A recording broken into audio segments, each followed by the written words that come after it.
I haven't gave a proper introduction. This is my 91 Toyota Supra. It originally came with a GE with a spun rod bearing.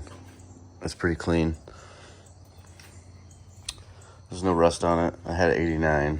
If you watched my previous videos, I parted that car. I kept everything. There's parts all over this house, in the garage, and in the basement. I got this 91 for like $3 grand. It's got on this chassis 84,000 miles. It's got a crack in the dash, but the interior is almost flawless. There's a little bit of a cord showing right here, and that's okay. It's got the original floor mats. It's also got like the original window sticker that was on it when it was brand new at the dealer. It's in that glove box, and that glove box is out because I was messing with the ECU with a wiring harness when I had this engine swap back in. But it's pretty clean. It's got the deep red, which is an update from the burgundy. So this is technically a little bit of a brighter red. And this one's a sunroof or moonroof, and it does work. Everything on this car works. We just had a spun rod bearing. It's even got the factory radio. It was an auto chassis, non-turbo, and I'm technically, I think, the third owner. And it was an Evansville, Indiana car its whole life, which they don't salt the road, so thankfully it was well taken care of, and that's why there's no rust. I already installed my clutch pedal and brake pedal because I'm doing the R154 conversion. Cosmetically, there's some fading on the trim, which I'm just gonna get the color match paint and redo the trim. I'll probably have these taken off, repainted. I'm gonna peel all this off, redo that in black, like a matte black paint. All the parts for the swap right now are in it. This is just an old 7M rebuild kit. Well, I got new gaskets for the 1JZ. There's a bunch of parts back here. Old school hose clamp techniques. If you've ever heard of that company. Yeah, for right now just parts, but there's no rust. I would show you the wheel well to prove, because mostly these get rusted out because of the stripping. This got a crack in it, and that wasn't for me. And then this cover's missing. Interior though, like, that's about it for like flaws. Well, this is the 91 that 1J is going in. I have a 3-piece dark cherry red JDM taillight set in the basement. I have a bunch of parts for this car in the basement. The ECU Master Black harness is being built right now from a friend in Chicago. His name's Art. He does really good work. I recommend him. His Instagram is Joestar Garage. He cut me a really good deal on a harness. It's gonna be all plug and play. I'm running a clutch fan setup when I put this over there on the 1J. They flow really good. What else? Yeah, I gotta pull this motor back out.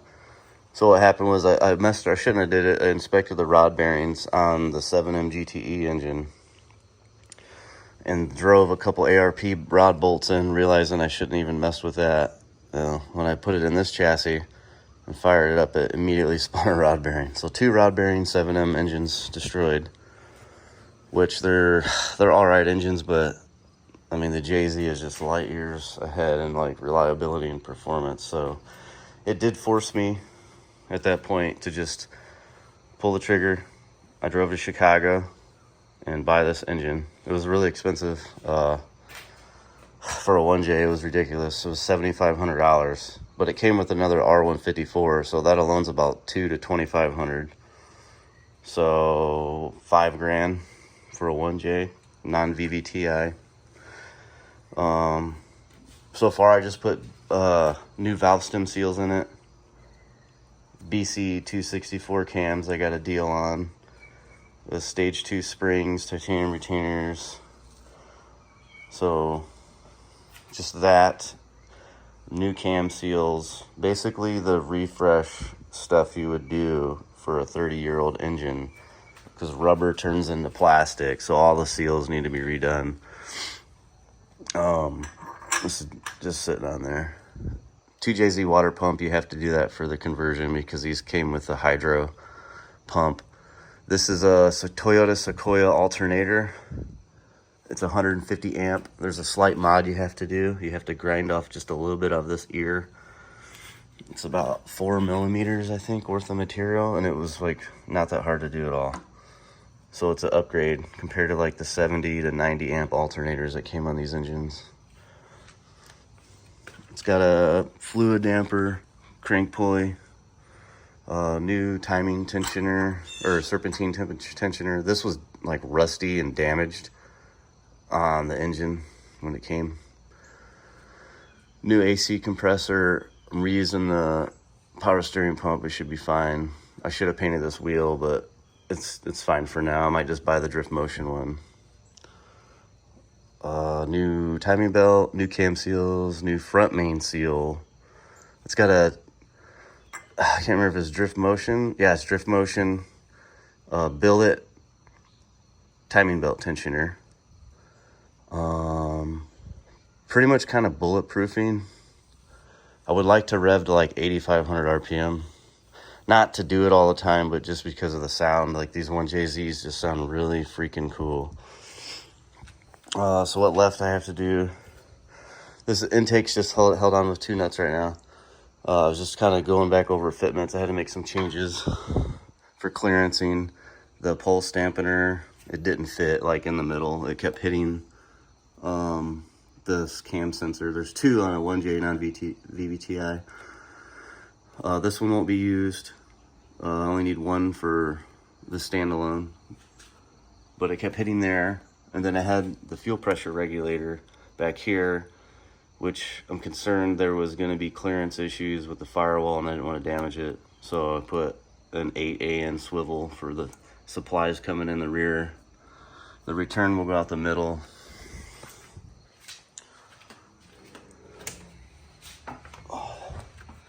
For now, and I might have to relocate this, but this is supposed to be directly mounted onto the fuel rail, like this Radium fuel pressure regulator, but I had to buy the mount kit. I'm just gonna, if it doesn't fit here, if I don't like it, once this engine's in the car, I'm probably just gonna move this over to the strut tower area. And I'm keeping the factory oil cooler set up. Most of it I don't want to upset. I want to keep it all original. This is a braided line adapter to keep the oil pressure sensor, the oil pressure gauge on the factory cluster to work. You need this line. Drift Motion sells it. And then the original, it's the little can that came on the 7M. That pressure sensor just goes on there. And it's just kind of sitting up there. And then I have WHP NOx sensors. All the sensors and stuff I bought on ECU Master's website. I still don't know what kind of clutch is in here, because this has already got, it came with a modified factory ECU.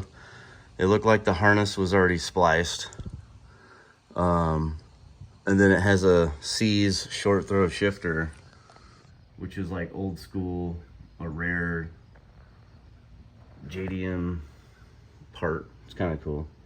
I'll keep it for now. I want to go sequential though.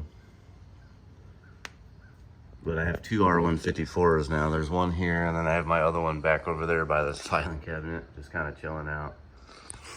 If I break one or blow one up, I'll just send one off to get rebuilt. Ideally, I want to go dog box, but it's more money, so I'll hold off on that. Let's see what else. My goal is like 5 to 550 wheel horsepower, and I'm going with a at least a G30-770. I might go to a G30-900, which I'm probably going to go to. Just for, if depending on how healthy this engine is. And the reason why I picked a 1J while I was in that warehouse was they had really high compression. They're 2JZs. I didn't want to deal with it. Plus it's a 1J. I mean, I thought it was more appropriate for this chassis. It came in this car in Japan. Yeah, so I went that route. This is my garage. We got a little bit of everything I needed for tooling. I got my welders too, because I'm gonna do my own exhaust. There's TIG, MIG. This is a really good MIG welder. The wheels are not keeping on this. I need at least 17s because I already got the Brembo Mercedes 500 upgrade. And then the rear's got Poor Man Mods adapter bracket with the Lexus, I think it's 400, I can't remember. It's a 2-piston rear caliper. So I need at least 17s, and I don't want to go bigger. But I do want 5 spokes. I think 5-spoke looks proper on this car. And then I may or may not put a wing on it. I don't know yet. I can't decide on a wing. I got my factory wing. Like, I have every part from my 89 in this house. Like, if you can imagine taking this car completely down to nothing, even removing the subframes, that was what was left on my red 89 in the earlier video. All those parts are here in the house and in the basement. And then the tow truck literally drug it on the concrete up on the back of his truck. And off she went to the junkyard because the rust was so bad. But yeah, so I just got to pull this motor out. I got the 4-inch drift motion intercooler, the big boy. It's in the back seat in the car in a box still. He said the guy from Drift Motion said I got to relocate the horns, the overflow, and I have to notch this hood strut or this bracket for it to clear. Then I have to run the lines, put in my Hellcat fuel pump in the tank, which I already modified the old 89 hanger. It's got it's got a bulkhead and fittings on the hat. So that's all done. I got subframe bushings for the front, and I got solid for the rear. I got Fortune Auto 500 coilovers already. I have a lot of parts that have to go on this car, but I don't want to go down that rabbit hole yet. At least I don't think, because I know like this, it'll just hold me back getting this engine in the car and firing up and driving the car. But while things are out, it's kind of more appropriate to install my new parts I have. So I might drop the front subframe, or at least get the power steering rack bushings installed that I got too. And then those, yeah, the subframe bushings. I also have Agile Performance front lower control arms. I didn't even need them really. They're nice though, they're TIG welded and billet. But overall, this is my 91. This car is getting the swap. The hood's in the basement. It's painted black. I didn't paint it. I didn't do anything to this car. This is how it was when I bought it. It's got 5% window tint. I mean, it's kind of nice. I'll probably get a ticket for it though. But yeah, like I want to keep the factory seats. I guess this would be considered a resto mod. I might put my 89 steering wheel in there. What else? I mean, I want to kind of keep it stock looking, but like updated on a standalone, reliable. I'm only going to run E85. I do have a flex fuel sensor, so if I have to, if I'm doing a long road trip or something, I could run pump on it. It will be dynoed and tuned at Sound Performance in Chicago.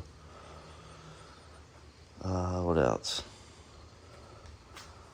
That's it. Just showing you guys the car. I know there's a picture of it on my YouTube channel, but I really didn't have video. It's in pretty good condition. It needs washed again.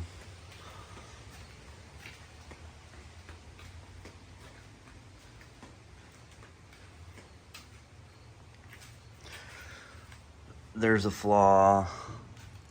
There's one. There's one. Overall, it's not too bad. I'll probably have a guy respray this front bumper. It's got some chips and stuff. Oh yeah, there's the 91. I plan to make more videos. I just need to pick up the phone and press record as I'm doing stuff out here. Oh, this rear diff, it was so rusty. I cleaned it up, painted it Herculiner, bed liner, and then this is that Illuma Blast. I'm really loving this paint. Like, I used it on the intake manifold and these water pipes, and it's the Seymour brand Illuma Blast, and it's so awesome. Like, it turns out really good, and it's easy. Like, it covers really good. Yeah, this stuff right here, there's a lot left in here. Like, it's crazy. But yeah, there's a spring and a solid pinion upgrade. I'm through Weir, W-E-I-R. I think stage 2 is really what I need to get. I haven't decided yet to update this LSD. This is out of the 89. This is a non-turbo chassis, so it did not have a LSD. It's got an open diff with 410 gears, I believe. This has got 373 gears.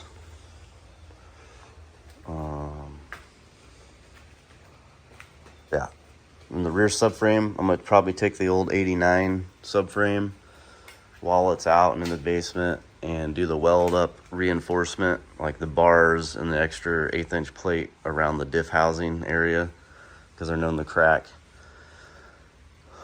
And then probably hit it with this kind of stuff just to clean it up. Like, I want this car almost mint, but not really. Like, I just want it to be nice. So that's my plans with it.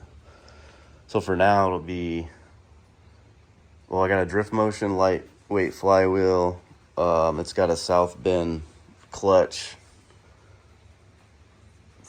from the 7M engine, which works with a swap. And yeah, stock block, just cams, just 264 cams. Standalone ECU Master Black, 1050 ID 1050X injectors, a radium fuel rail. I'm going 8 AN on my supply and 6 on my return, with a 1 end tank Hellcat fuel pump, 525 liter per hour. And Art also makes the high amp draw relay kits, that because people say, oh, I can't run a Hellcat, I keep having problems with it, the fuel pumps, because they have too much amp draw. Well, he makes the relay kit where you don't have that problem.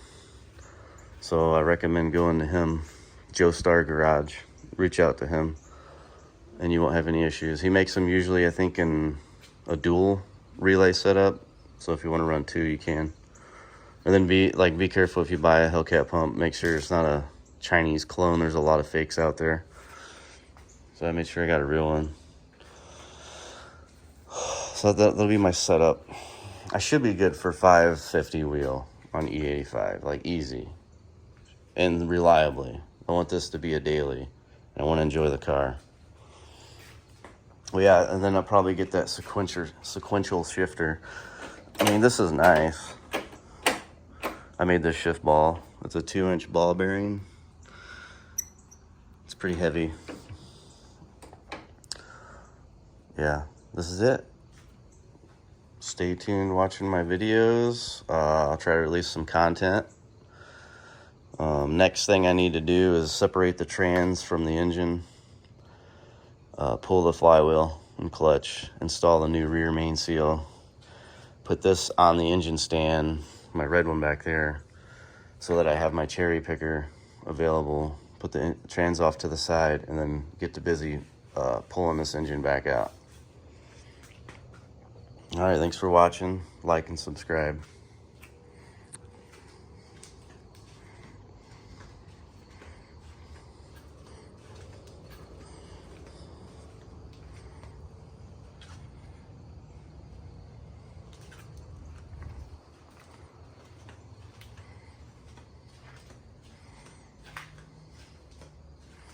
If you guys have any suggestions on what to film, just ask me, because I've owned Mark III since I was like 16. So, well, this is my first car.